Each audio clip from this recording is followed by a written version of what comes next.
As I lay awake at bed at night, it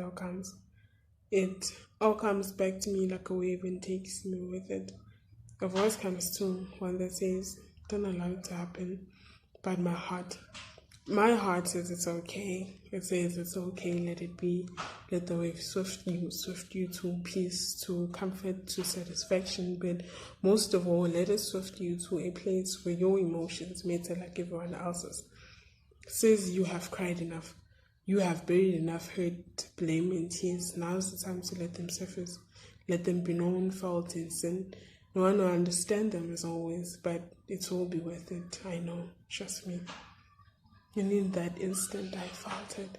I felt the wave of emotions that made me dread the night and darkness, because that is when they began, reminding me of everything that I hid behind a smile and laughter that always made people's days bright and worth living.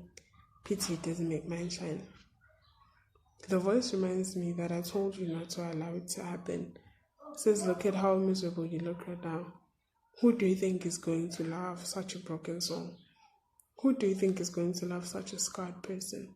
Who do you think is willing to walk in the thorns that you walk in day in and day out without complaining? Super weak. Get up and get going. Tears wiped? Check. Smile on my face? Check. Game face on?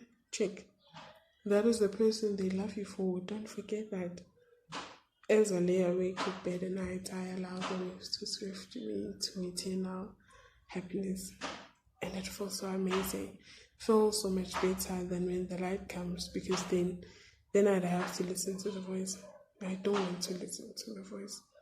I hate listening to the voice. So I allow the wave to swift me to peace.